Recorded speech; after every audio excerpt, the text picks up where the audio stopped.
Labas, labai smagu, kad prisijungiai. Šventas raštas mus ragina atnaujinti savo protus Dievo žodžiu. Todėl kviečiu klausytis pamokslo ir tebūsi šiandien juo labai palaimintas. Nežinau, ar jums tai būna. Man toks jausmas buvo, kad aš grįždavau mintyse ir praeitį ir labai gailėdavau savo praeities. Labai gailėdavau to, kas įvyko, kokia aš buvau, prisimenu, kai buvau ten 15, 19, ten, nežinau, ar jums tai būna, kad prisimet galvoju, Dieve mano, kaip man visko gaila, o labiausiai man gaila buvo to, kad aš nežinau, kas aš esu. Ir aš mąstydavau taip, Dieve, jeigu aš būčiau žinojus, kokią tu mane matai, jeigu aš būčiau tuo gyvenus, tai kur aš dabar būčiau buvus, Dieve.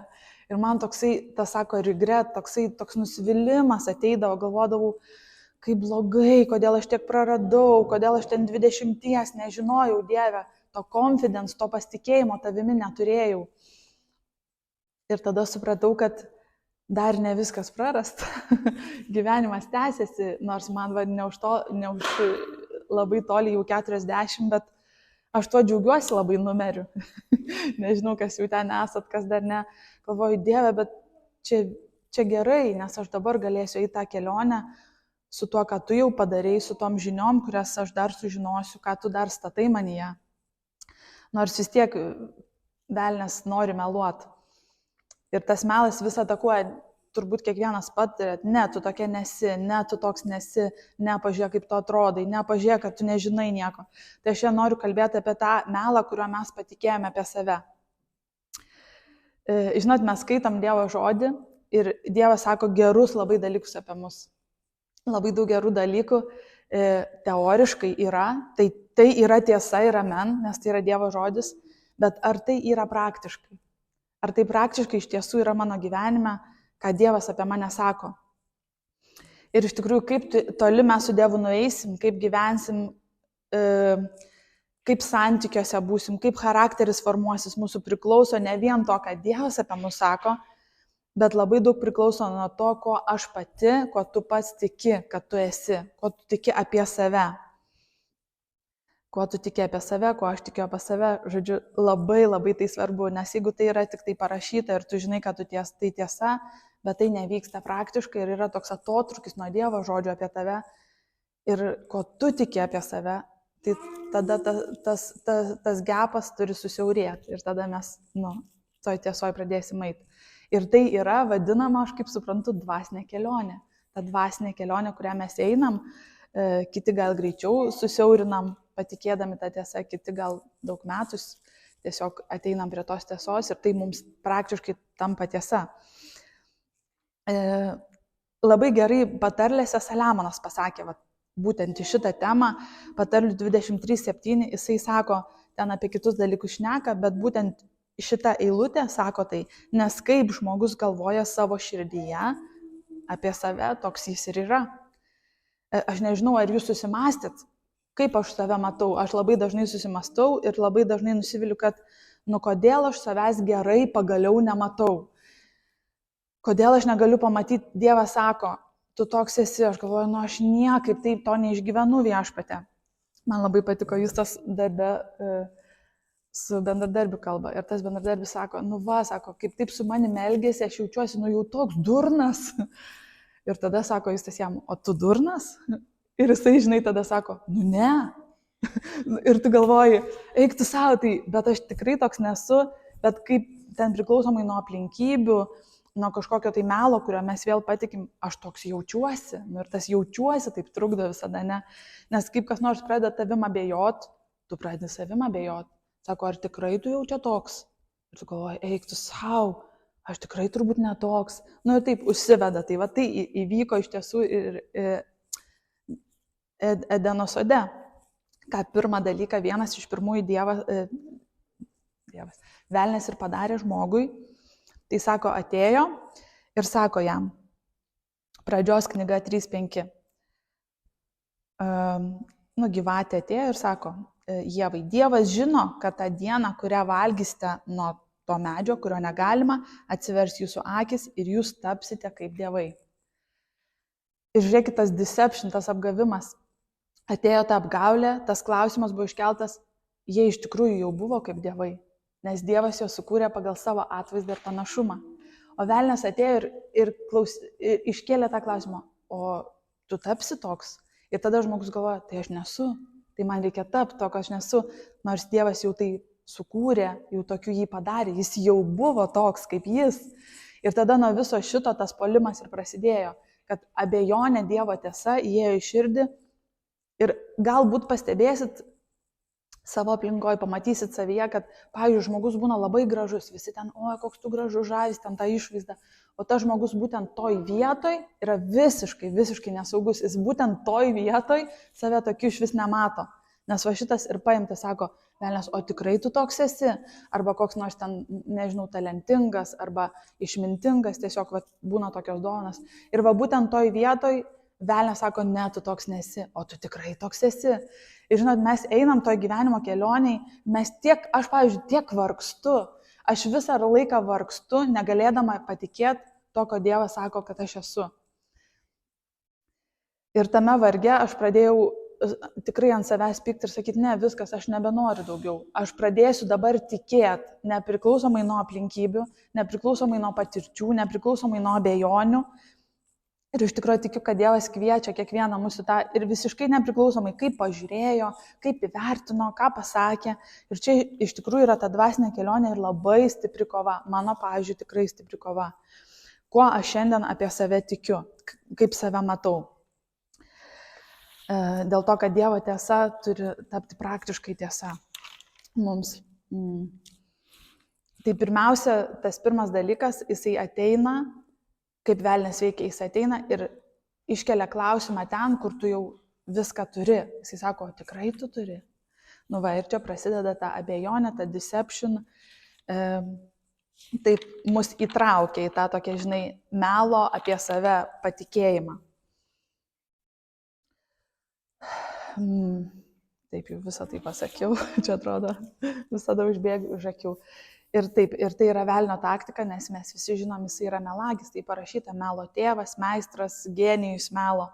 Ir vienas iš tų dalykų, kuriem labai sekasi su mumis dirbti, yra pameluoti apie mus pačius. Dabar antras tada dalykas būtų, tai tokie, aš pamačiau didžiausi 3 dalykai, kur jisai per ką mus apgauna, tai jisai labai naudoja kitų nuomonę mums apie mus. Nes mes leidžiam kitų nuomonį pasidaryti daug didesnė tiesa negu Dievas, kad apie mus kalba. Kaip mus įvertino. Mes duodam kitams vietą ir teisę pasakyti, kas mes tokie esam. Aš atsimenu, su viena mergaitė kalbėjo, jinai paauglė buvo, ir jinai taip kalbėjom, kaip tu gyveni, ir jinai man sako, žinai, kažkaip pradėjom kalbėti apie tos mergaičiškus dalykus, ir jinai sako, man mama pasakė, kad jeigu aš kažkaip pasielgsiu arba kažkaip apsirengsiu ir kitas man pasakys, o, tu graži, o, tu protinga, tada reiškia, aš tokia ir esu. Tai įsivaizduojat, kaip tai yra žiauru. Aš galvoju, mes darom viską tam, kad kas nors kitas mums pasakytų, kad ar mes tai esam ar neesam. Ir ta mergaitė paauglė, jinai pasiemus buvo savo šitą tiesą, kad jeigu kas nors pasakys, kad aš tokia, reiškia aš tokia. Tai jeigu kas nors pasakys, kad tu nesi tokia, reiškia tu nesi tokia. Tai visas tas, žodžiu, svarbesnė yra tiesa, kaip aplinkiniai apie mus galvoja, negu kad ką pats Dievas apie mus sako. Nes šitas, įsivaizduokit, vaikas auga, šitas toksai suvarimas vaiko, jisai labai stiprus yra. Tarkim, ką tu vaikystėje išgyvenai, kaip tave įvertino tėtis, mama, draugai, mokytojai, taip tu toks dabar ir esi, taip tu dabar save ir matai. Tai velnias labai formuoja mūsų tą savivertę nuomonę apie save per kitus žmonės, per tą aplinką. Nes Dievas sako, tu esi nuostabus, o tu jau iš aplinkos išgirdai, kad tu nesi nuostabus. Ir tu esi labai baisus ir labai blogas ir ten labai negražus ir labai neprotingas. Paskui Dievas sako, kad tu esi mylimas. Kažkas tau pasakė, kad ne, tu nesi mylimas, man tavęs nereikia, tave atstūmė. Ir tai suformavo, kas tu esi. Paskui Dievas sako, tu esi gražus. Ir tu galvoji, jo, pasilygini su ko nors, ne, aš negražus. Ir kiekvieną dieną matai save tokį bjaurų, nes kažkas apie tave taip papasakojo. Įsivaizduojat, kaip tai yra žiauru. Ir tas žmogus dažniausiai jisai būna visai nieko ten su tavim nieko neturi bendro. Ir tai gali suformuoti, kaip tu save matai. Tiesą sakant, suformuoja. Paskui Dievas sako, tu esi įgalintas, tu esi atstatytas, tu esi išlaisvintas, tu esi pašauktas, visus tos gerus dalykus. Bet ar mums tai yra tiesa? Ar šiandien aš taip save matau? Tu esi tvirtas, tu esi pilnas džiaugsmo, laisvas, laisva, rami, užtikrinta, galva, o ne uodega, palaiminta. Ir tikrai šiandien kažkaip, man atrodo, labai norėčiau po to viso melstis, kad mes pagaliau priartėtume, sumažintume tą tarpą, tą tokią prarają tarp to, ką mes patikėjom apie save ir to, kad Dievas apie mus kalba. Nes galime visą gyvenimą pragyventi labai tokie maži, tokie beverčiai, tokie sumažinti, suformuoti. Ir tai bus labai didelė nelaimė. Aš galvoju, kad aš daug metų gyvenau šitoj nelaimiai. Ir vis laukiau, ką tu apie mane manai, kaip tu mane įvertinsi, kaip ten kitas kokį komplimentą pasakė ir jau aš čia geresnė dabar jau. Tai yra tokia netiesa, labai labai didelis blogis. Ir labai esam pratę lyginti save su kitais. Ir pastaruoju metu aš pradėjau patirti tai, kad aš esu visiškai nepalyginama su kitu. Nežinau, ar jūs tai išgyvenate. Iš vis. Man net nėra ko lygintis, nes mes nesam nei vienas palyginami. Net nesam sukurti, kad būtume palyginami. Mes esam tokie ekskliuzyviniai, tokie unikalūs, kad tu pažiūri save, mano ten tas, anas, arba galvoji, bet tai esu aš. Įsivaizduoji, tai esu aš ir kito tokio nėra. Ir tu esi labai, labai, labai ekskliuzyvinis ir aš taip pat. Dėl to tas lyginimas, viena sesė, atsimenu, pasakė, lyginamas savęs su kitu yra pats velnias.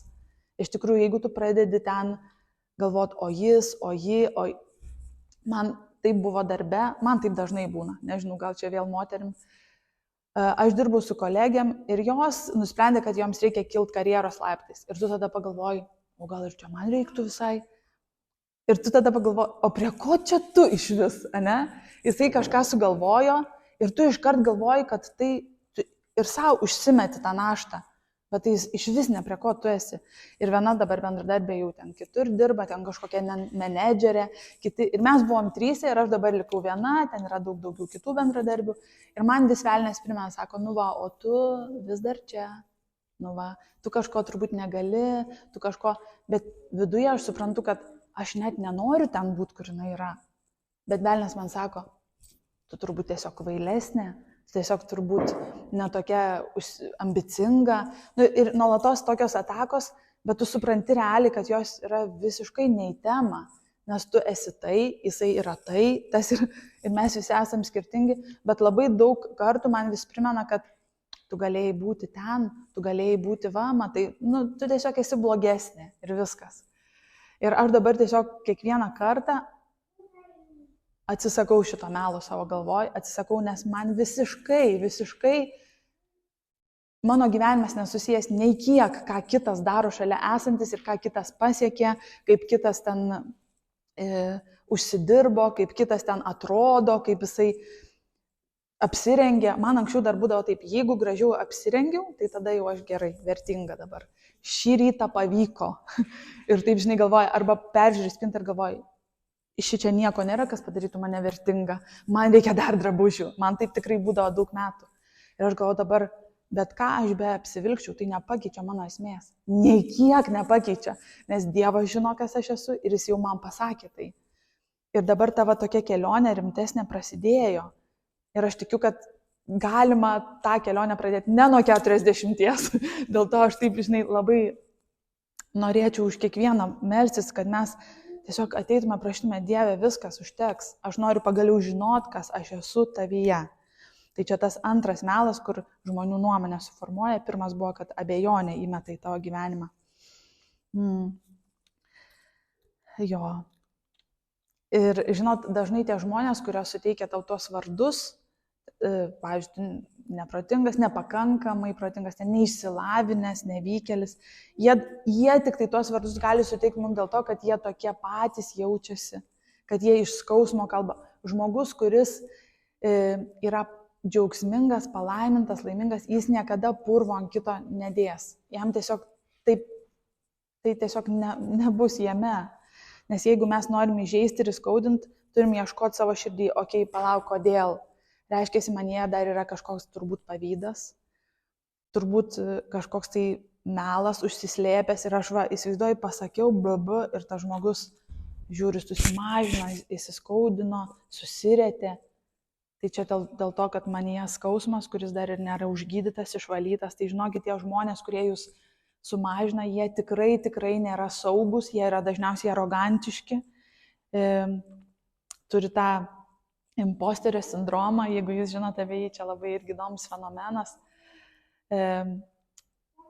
Aš pradėjau to confidence ieškoti ne tik Dievo žodyje, bet galvoju, gal kiti man padės, kaip čia įsikurti, kad būčiau pasitikėjimą turėčiau. Ir ten darbe nuėjau tokios pagalbos, coaching vadinasi, žodžiu, ir ten suteikia pagalbą, kokią tu nori. Ar tu darbe ten nepasitikė, ar savietė nepasitikė. Ir aš galvoju, kodėl aš užstrigus. Aš tiesiog turiu visą tai, ko reikia, nes mes visi turim, iš tikrųjų, taip tikiu. Bet aš kažkaip užstrigus, save sumažinus, sukvailinus ten. Ir ta moteris, ta coacherė, jinai tikrai labai Dievas per ją kalba man, aš džiaugiuosi jėga.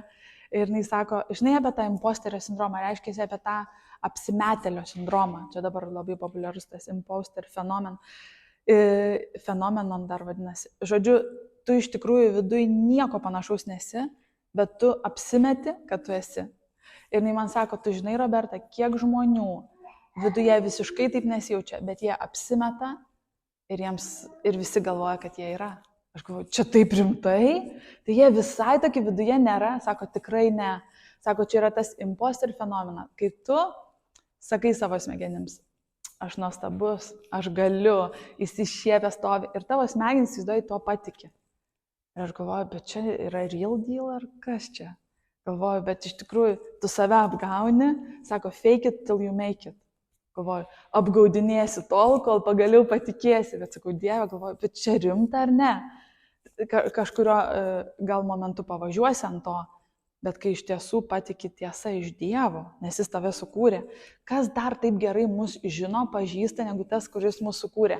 Ar kaimynas komentavęs mane, ar bendradarbis komentavęs mane, ar kažkoks gal bažnyčios narys? Jis iš vis apie mane nieko nežino, jis manęs nesukūrė. Ir aš galvoju, tai ir tie žmonės tiek ilgai apsimetinėja, kol pagaliau to patiki. Ir aš galvoju, bet gal aš to nenoriu. Aš nenoriu apgauti savo smegenų, aš noriu, kad tai būtų real deal. Ir mes galim tai turėti. Dievas yra real deal.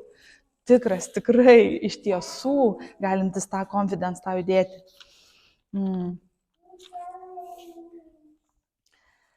Tai va, kokią šiandien tiesą tu esi, aš esu priėmę, mes esame apie save.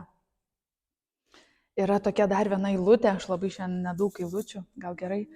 2 Korintiečiams 10, 3-5. Sako, nors mes gyvename kūne, kovojame ne pagal kūną. Tai čia jau kai tu esi dvasinis žmogus.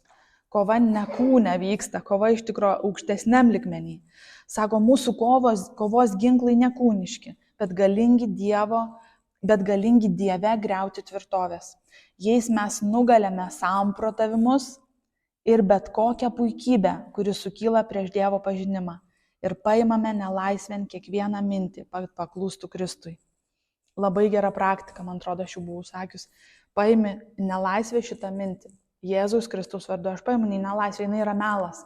Aš nepriemu, aš ją atmetu šitą mintį. Kažkas pakomentavo, atėjo mano mintis į galvą, atėjo mano velnio tikriausiai mintis, kad aš nevykėlis ar kažkoks dar.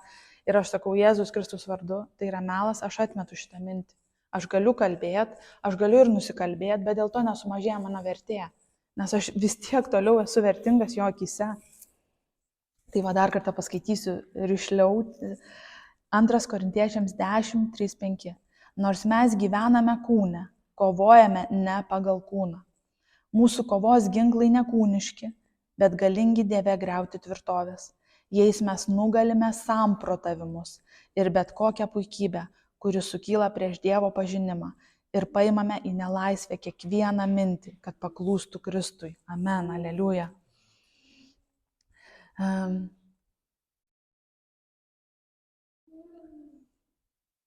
Ir žinot, Dievas, kai jisai tą tikrą, sveiką atkuria tavyje pasitikėjimą, jisai niekada nebus arogantiškas, jisai niekada nebus žeminantis kitą, tu niekada nebūsi kažkoks narcizas, dėl to, kad tai bus sveikas matymas, sveikas, gyvas, blaivus matymas savęs ir kito asmens šalia. Kaip Dievas mato, jis jokiais būdais tavęs neišpučia. Jis labai tave taip atstato, galvoju, jo, aš esu, bet taip, klaida egzistuoja, aš galiu suklysti, tada galiu atsiprašyti, aš galiu nusivilt, bet tada galiu vėl sakyti, okei, atsitiko, važiuojam toliau. Dar prisiminiau tokį filmą, mačiau, tenais vyrukas, verslininkas, jam pasakė, jeigu tu nori eiti toliau, turi išlaikyti mokyklos egzaminus, ko jis nebuvo padaręs. Ir galvoju, tai kam čia man reikia, aš ir taip šustras. Jis sako, ne, šitoj vietoj tu turi gauti tą diplomą, nes ten kažkokie buvo reikalai. Ir jisai jau toks buvo pasitikėjęs savimi, žinai, padaręs, ką reikia, ten užsidirbęs panašiai, sukūręs kažkokią ateitį. Ir sako, dabar ir jisai ateina į tokią klasę, ten visi tokie, žinai, nevykėliai. Jisai toks galvoja, kur aš čia papuoliau, aš taigi ne, toksai. Ir jam reikėjo tos egzaminus laikyti. Ir jisai įsivaizduoja, rodo tam filme, aš net jau galvoju, čia nesąmonė. Jisai laikė tos egzaminus gal 10 kartų. Ir vieną kartą rodo, jis vėl neišlaikė. Ir antrą kartą. Ir ten jau visi, žinai, net tie nevykėliai, ten tipo, jau, žinai, išlaiko. Ir jisai vis tiek toksai, bet aš darysiu, kol padarysiu. Galvoju, aš to neturėčiau. Aš iškart savim nusivilčiau po 1 karto, jau būčiau nevykėlė. O tenais, man atrodo, rodo, kad per 9 kartą jisai išlaikė tos egzaminus ir ten visi belenkaip, ten džiaugiasi, ta prasme, čia fainai. Bet nesakė, vargš, o jei, per 9 kartą, žinai, tokį jau ten. Aš galvoju, jis yra nuostabus. Jisai darė tol, kol padarė ir nepatikėjo melu apie save. Kad, tu nevykėlis, 9, ten 2 kartą. Jau, žinau, moterį, kuri laikė egzaminą vairavimo 10 kartų. Galvoju, jėtus, man tikiuosi taip nebūtų. Žinai, galvoju, kad, čia jau kažkas blogai. Bet paskui galvoju, bet ne, jį protinga, jei viskas gerai. Tiesiog gal reikėjo to gyvenime, kad tu tiek kartų susivarytum ir vis tiek pušintum, vis tiek, kol tu pagaliau padarytum tai, ką reikia ir kartais tai užtrunka. Jo. Tai tiesiog meldžiu Jėzus Kristaus vardu, kad visi negatyvai apie save šiandien mūsų galvose tiesiog pradėtų nykti. Ir aš žinau, Dieve, kad tai procesas, bet tu tikrai nori, kad mes pagaliau sakytume, aš esu tavo kūrinys, aš esu nuostabiai sukurtas ir nuo šiandien viskas, aš nebetikėsiu melais, aš sakysiu taip, paimu į nelaisvę šitą mintį ir yra melas apie mane, užteks.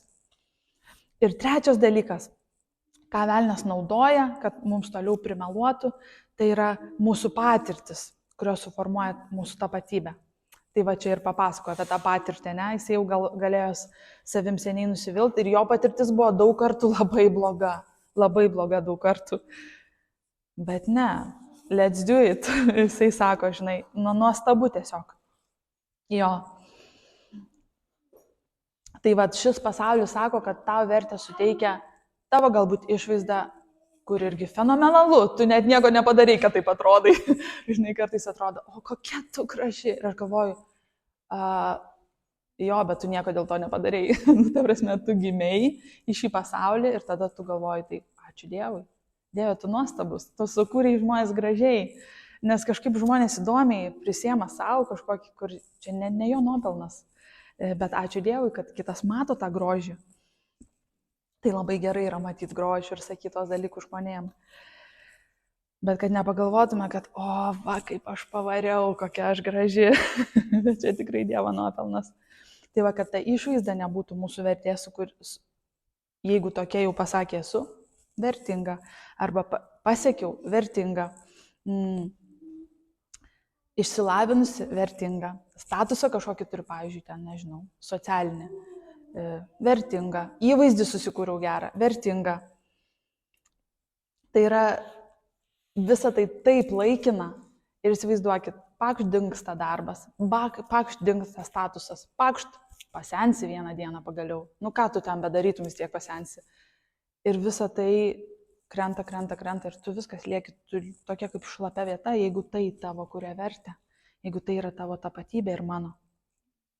Tai tos asmeninės patirtis, ta aplinka, tai nėra tai, kas tu esi. Tikrai ne. Nes man ilgą laiką buvo taip, kai aš buvau 19 ir reikėjo stoti į universitetą, aš galvodavau, Lietuvoje yra taip, iš ten, kur aš esu, iš tos aplinkos. Jeigu tu neįstosi, tai tu esi nulopė, tiesiog, tu esi durna. Ir aš galvoju, jeigu aš neįstosiu, tai aš į žemę sulysiu tiesiog, nes tai statė mano vertę. Ir aš galvoju, jau kur nors, tik tai, kad nieks nesužinotų, kad esu ten kažką. Dieve mano, kaip tai blogai. Tai visiškas melas, tai nekuria jokios mano vertės. Tai prideda man gyvenimui kažko, man lengviau gal daryti, jeigu aš turiu tą žinias, tą žinojimą, ar jeigu aš esu tos tokios išvaizdos, kur visiems patinka, tai irgi padeda šiek tiek, bet tai jokiais būdais nėra mano tapatybė. Taip, tai labai daug turėjau šitų kovų, dėl to tuo dalinuosi šiandien, gal tu irgi turėjai šitų kovų, kur tau labai daug primeluota ir tu vis dar tuo tiki. Tai šiandien tiesiog kviečiu pradėti nusimetinėti šitą melą. Kažkoks, kad ta iliuzija, tas muziejus gyvenimas tiesiog pradėtų tirpti ir tu pamatytum blaiviai, okei, Dieve, aš esu tai, kas tu sakai, kad aš esu. Kad nebereiktų vargti šito vargo, nes tai yra tikrai vargas. Kad nebūtumėm apvogti daugiau, kad mąstymas mūsų būtų atstatytas. Man dar labai patiko toks C.S. Lewiso posakis, aš vis jį prisimenu, vis tai mane atgaivina, jeigu biškį jau į tą tamsą esu nuvelkama. Sako, aš esu siela ir turiu kūną. Tai va, ir aš galvoju, ne, dar geriau aš esu dvasia Viešpatie, nes tavo dvasia gyvena manyje. Ir tas kūnas, jisai va čia toks. Įsivaizduoju, kad tik tai pagyvenčiu tam gyvenime, o toliau amžinybei, tai kas liks, tai yra tavo siela ir dvasia. Nes tai yra amžina.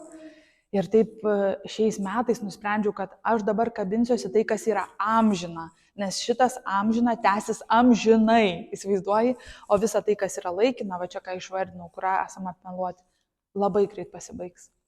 Dėl to geriausia įsikibti ir tai, kas yra amžina. Tu turi kūną, jis tiesiog tau reikalingas, kad tu čia būtum ir tu jo turi rūpintis normaliai, sveikai.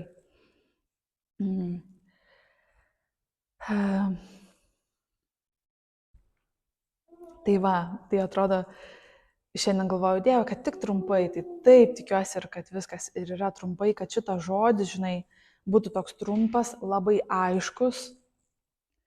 Ir mes, kad jį pasimtume savo ir pradėtume šitą kelionę eiti dabar jau taip rimtai, į amžinybę, o ne į šitus tik tai keletą metų, kurie čia dar liko 20, 30, 50, nežinau. Tai va, kad tu esi labai ekskliuzyvinis, kad tu esi labai unikalus, nereikia savo prisimti laurų dėl to, nes esi sukurtas, Dievo kūrinys. Ir dar šitą visą mėsmalę, kurią patiriam, tai sako, Dievas yra pasakęs, kad pasaulyje jūs turėsite priespaudą. Bet sako, neįsigąskit, aš nugalėjau pasaulį. Jo ir manyje turėsite ramybę, sako Jėzus. Tai va, kiek esmės, kiek šiandieną kažkam daviau tokio žinojimo, Dievas žino. Ir aš tiesiog daugiau norėčiau melstis, kas vis dar eina šitam varge, vargsta tą vargą, kad aš nežinau, Dieve, gal aš kvailas, gal aš toks, gal aš anoks, gal man kažkam kažką reikia įrodyti.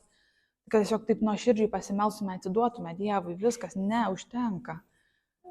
Aš esu toks nuostabus, kokį tu mane, Dieve, matai, ir viskas. Ir ne dėl to, kad pasakė man tai vyras, nors labai malonu ir nuostabu, kai vyras tai pasako. Bet jeigu vieną dieną jis nebasakys, žiūrėkit, vertėja ir mano dingsta. Arba sako, aš tave myliu, maždaug kol aš tave myliu, tol tu esi vertingas. O kai jau nebemyliu, tai jau kas tu toks esi? Bet Dievas sako, aš forever tave myliu, amžinai. Dėl to šiandien Viešpatie mes dėkojam tau. Ačiū, kad šiandien prisijungiai ir žiūrėjai pamokslą. Dėkojame visiems, kurie palaikote mus maldomis ir paremėte finansiškai. Jeigu norite prisidėti aukomis, tai galite padaryti lithuanianchurch.org /paremk.